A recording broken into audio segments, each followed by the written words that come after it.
नमस्कार दोस्तों, आप सभी का एक बार फिर से स्वागत है।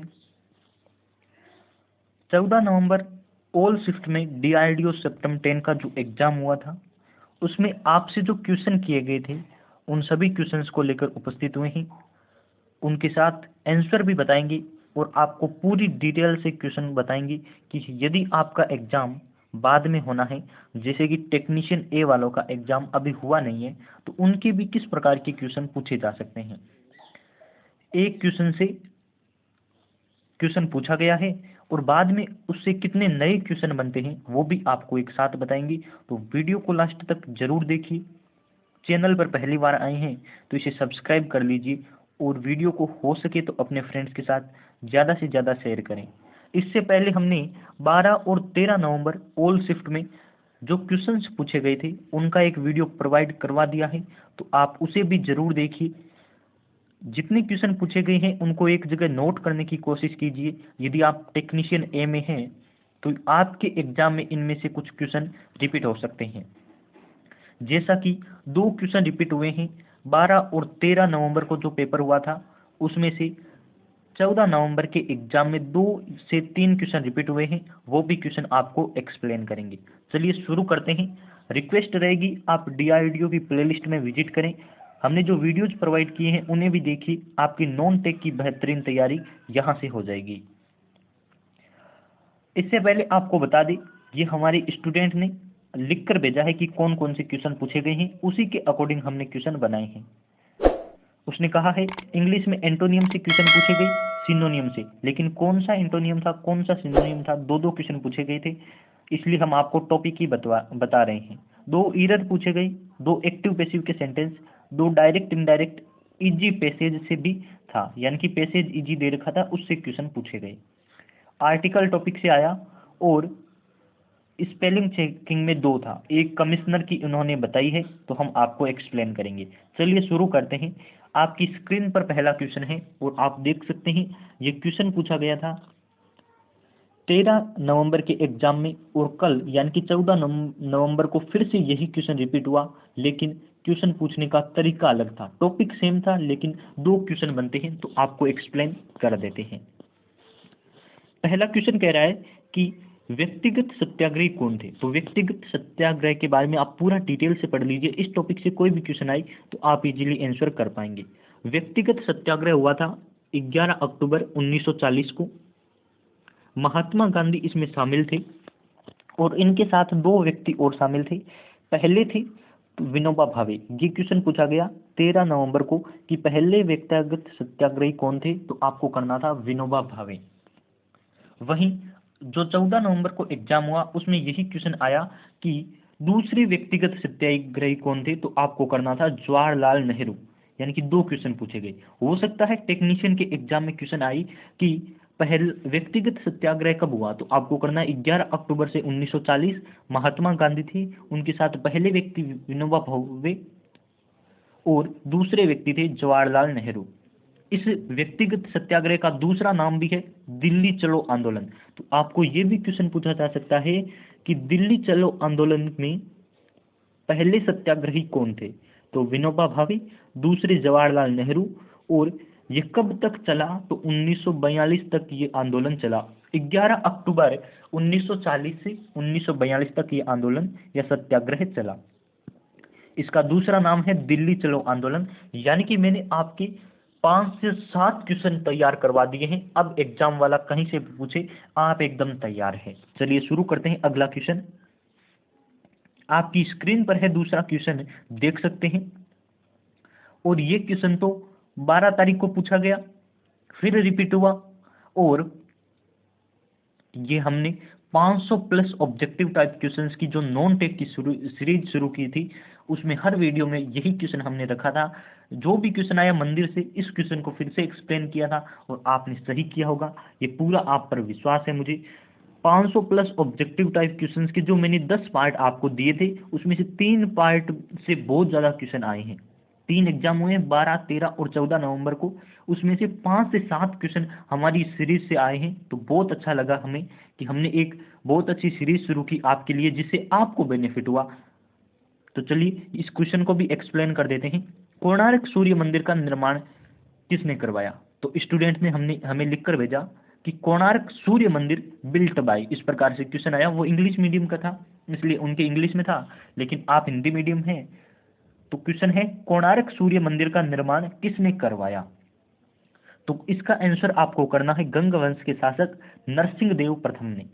आपको अब क्या क्वेश्चन पूछा जा सकता है वो भी बता देते हैं। अब आपसे जो क्वेश्चन पूछे जा सकते हैं वो है ब्लैक पेगोडा के नाम से किसे जाना जाता है? और यूपीपीसीएल टीजी2 ने 2021 में यही क्वेश्चन पूछा था कि ब्लैक पेगोडा के नाम से किस मंदिर को जाना जाता है? तो आपको करना है कोणार्क सूर्य मंदिर। तो इसका दूसरा नाम क्या है? Black pagoda. सबको याद हो गया होगा ना, हर पार्ट में हमने ये शामिल किया है तो याद तो होगा ही। फिर है इसका निर्माण किसने करवाया? गंग वंश ने करवाया। शासक कौन थे? नरसिंह देव प्रथम। और कहाँ है? तो आपको पता है ओडिशा राज्य में स्थित है। 4 क्वेश्चन तैयार हुए कि नहीं हुए? हो गए ना। कोई भी क्वेश्चन पूछे हम उसका आंसर देंगे बस। और अब एक और मंदिर इंपॉर्टेंट है, वो है कैलाश मंदिर। कैलाश मंदिर को भी नोट कर लीजिए। कैलाश मंदिर एलोरा में स्थित है, यानी कि महाराष्ट्र में स्थित है। एलोरा का कैलाश मंदिर आपने सुना होगा, महाराष्ट्र में स्थित है। पहाड़ी काट कर बनाया गया है और कृष्ण प्रथम राष्ट्रकूट ने वंश ने बनाया। तो राष्ट्रकूट वंश ने बनाया है कैलाश मंदिर। एक और इम्पोर्टेंट है, कार्ले का चैत्य, सबसे बड़ा चैत्य है, महाराष्ट्र में स्थित है। बहुत ज़्यादा इंपॉर्टेंट क्वेश्चन मैंने आपको बता दिए हैं, और मेरा यही तरीका होता है कि एक क्वेश्चन के साथ आपको ज़्यादा से ज़्यादा क्वेश्चन प्रोवाइड करवा दूं।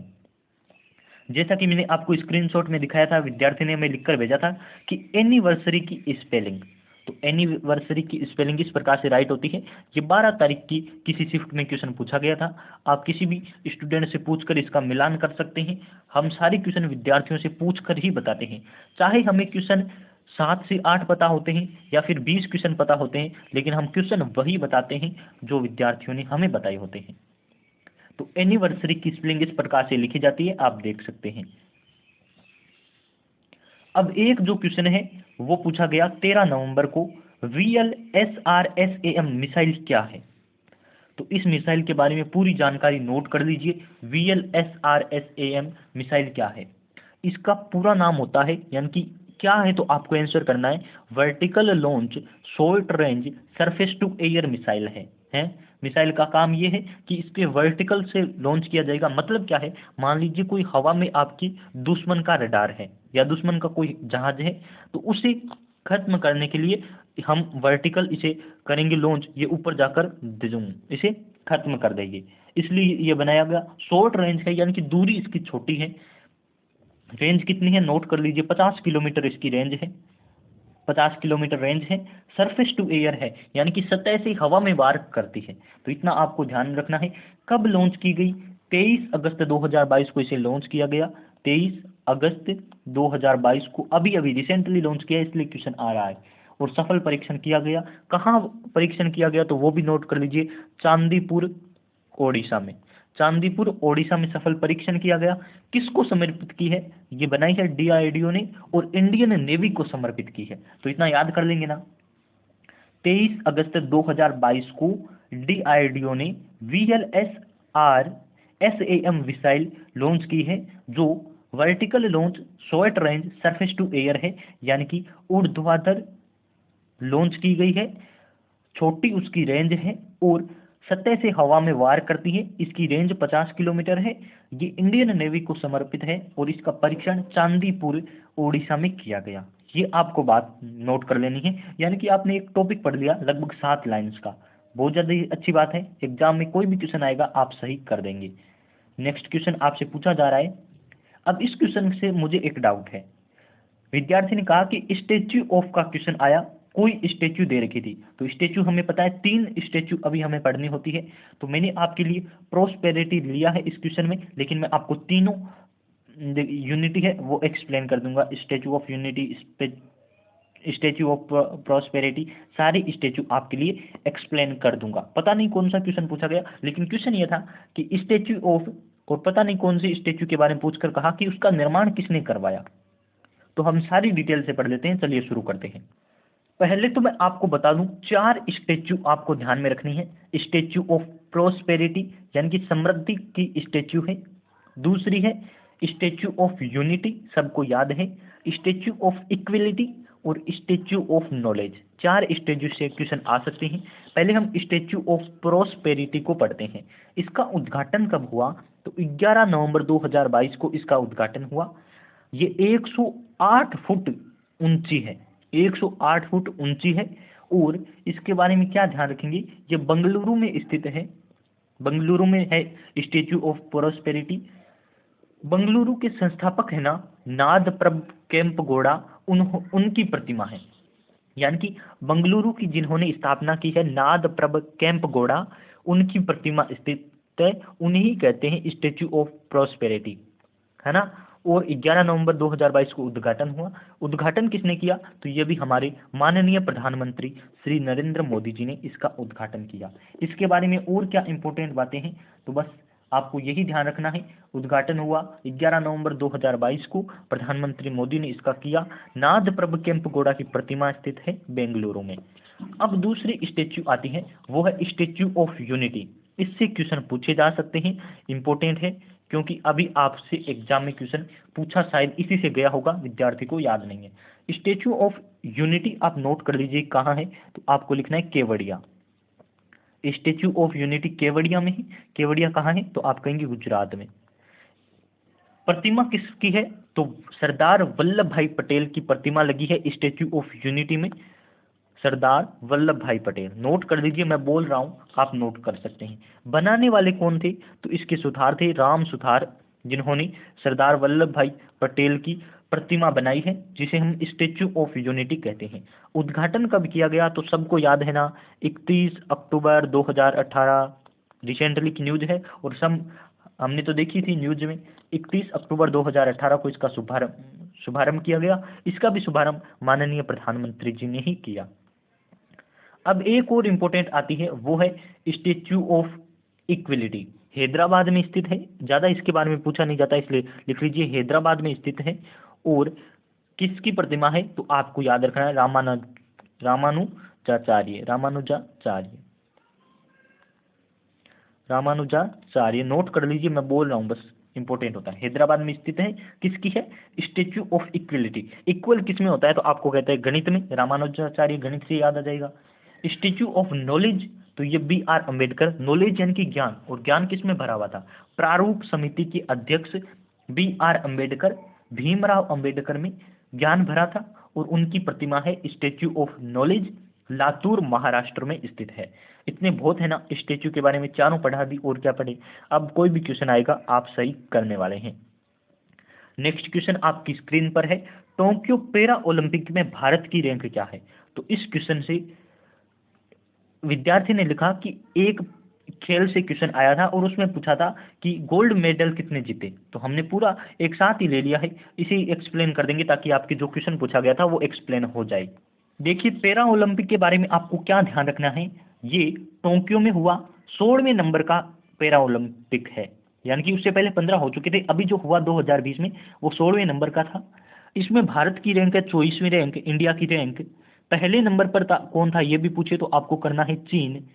और भारत ने टोटल 19 पदक जीते, जिसमें से 5 गोल्ड थे। ये क्वेश्चन पूछा गया कि पैरा ओलंपिक में भारत ने कौन से मेडल जीते, तो gold medal, 5 gold medal Bharat ने जीते।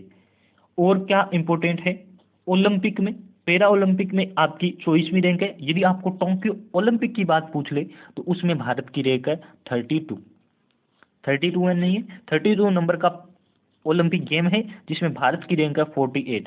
ये नोट कर लीजिए आप कि टोक्यो पैरा ओलंपिक 16वें नंबर का है, जिसमें भारत की 24वीं रैंक है। और टोक्यो ओलंपिक 32वें नंबर का है, जिसमें भारत की रैंक है 48। तो एक ट्रिक बताऊं क्या? बता ही देता हूं, अभी अभी दिमाग में आई है, तो आप नोट कर लीजिए। देखिए, पैरा ओलंपिक कितने नंबर का है? 16 नंबर का, है ना, 16वें नंबर का। और ये कितने नंबर का है? ओलंपिक आप कहेंगे 32 नंबर का, यानी कि दुगुना हो रहा है। ये ट्रिक है याद करने की। और अभी भारत की रैंक पैरा ओलंपिक में कितनी आई है? तो आप कहेंगे पैरा ओलंपिक में 24, तो इसमें आई है 48, यानी कि ये भी दुगुना हो रहा है। समझ गए ना? इस प्रकार से भी आप याद कर सकते हैं। और क्वेश्चन पूछे कि ओलंपिक में भारत ने कितने मेडल जीते, तो भारत ने 7 मेडल ओलंपिक में जीते, जिसमें से 1 गोल्ड था। और नेक्स्ट कब होगा, तो नेक्स्ट 2024 में होगा, जो पेरिस में होने वाला है, और 2020 का टोक्यो में हुआ। नोट कर सकते हैं। तो बहुत ज़्यादा इंपॉर्टेंट मैंने आपको क्वेश्चन बता दिया है। ये क्वेश्चन हमने करवा रखा है। आरबीआई की गवर्नर कौन है, यानी कि जो नोट होते हैं उन पर किसके हस्ताक्षर या साइन होते हैं, तो आपको पता है शक्तिकांत दास आरबीआई के गवर्नर है। इससे पहले उर्जित आर पटेल थे, तो आपको पता है उर्जित आर पटेल इससे पहले के थे। अभी शक्तिकांत दास है। नेक्स्ट क्वेश्चन आपकी स्क्रीन पर है, असहयोग आंदोलन कब हुआ, ऐसा क्वेश्चन पूछा गया। तो असहयोग आंदोलन नोट कर लीजिए, 1 अगस्त 1920 से शुरू हुआ और 1922 तक चला। 1 अगस्त 1920 से 1922 तक असहयोग आंदोलन चला। इसी दिन यानी कि 1 अगस्त 1920 को बाल गंगाधर तिलक की मृत्यु हो गई, और बाल गंगाधर तिलक को भारतीय उपद्रव का नेता कहा जाता है, या जनक कहा जाता है, या भारतीय अशांति का पिता भी इन्हें कहा जाता है। तो आप नोट कर लीजिए, अशांति या उपद्रव का पिता। ये क्वेश्चन भी आपकी स्क्रीन पर आ सकता है, यानी कि भारतीय अशांति या उपद्रव का पिता किसे कहा जाता है, तो बाल गंगाधर तिलक को। इनकी मृत्यु कब हुई, 1 अगस्त 1920 को, और उसी दिन असहयोग आंदोलन शुरू हुआ। नेक्स्ट क्वेश्चन है कि कमिश्नर की आपको सही स्पेलिंग देखनी थी, 4 ऑप्शन थे, तो ये देख लीजिए। इस प्रकार से कमिश्नर लिखा जाता है, COMMISSIONER, कमिश्नर, ये स्पेलिंग होती है। नेक्स्ट आपकी क्वेश्चन है जो मैंने एक्सप्लेन कर दिया है, टोक्यो पैरा ओलंपिक में भारत ने कितने गोल्ड मेडल जीते, तो भारत ने टोटल 19 पदक जीते, जिसमें से 5 गोल्ड थे। यदि आपको पैरा की जगह केवल टोक्यो ओलंपिक पूछे तो उसमें भारत ने 7 मेडल जीते, जिसमें से 1 गोल्ड था। रैंक पूछे तो टोक्यो पैरा ओलंपिक में रैंक है, आपने अभी अभी याद की है, 24वीं, और ओलंपिक में रैंक है 48 नंबर की, है ना। ये आपको नोट कर लेना है।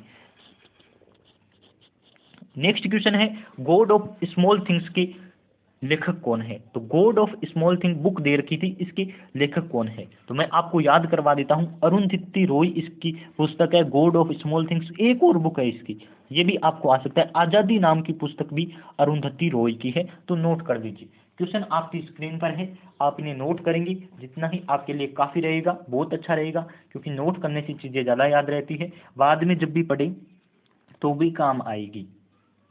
बुक्स एंड ऑथर का तो मैंने एक वीडियो प्रोवाइड करवा रखा है, और उसमें मैंने गॉड ऑफ स्मॉल थिंग्स और आज़ादी दोनों पुस्तक को लिया था और बताया था कि अरुंधति रॉय की है, तो क्वेश्चन सेम रिपीट हो चुका है। यानी कि आप मेरे वीडियोस देखते हैं तो आपके जनरल अवेयरनेस के टॉपिक में 7 से 8 क्वेश्चन तो वैसे ही सही हो जाते, यानी कि मैं 7 से 8 तो क्वेश्चन मेरे वीडियोज से ही आ रहे हैं, आप ऐसा मान सकते हैं। और मेरे पुराने वीडियो जाकर देखिए, इनमें ये क्वेश्चन करवाए हुए हैं और आपको पूछे भी जा रहे हैं। और मैं आपको इंपॉर्टेंट बता दूं, क्वेश्चन ये पूछा जा सकता है कि गीता रहस्य किसकी पुस्तक है, बाल गंगाधर तिलक की। और क्वेश्चन पूछा जा सकता है आपके प्लेइंग इट माई वे किसकी पुस्तक है, सचिन तेंदुलकर की। तो आप नोट कर लीजिए, इंपॉर्टेंट यहीं से क्वेश्चन आते हैं।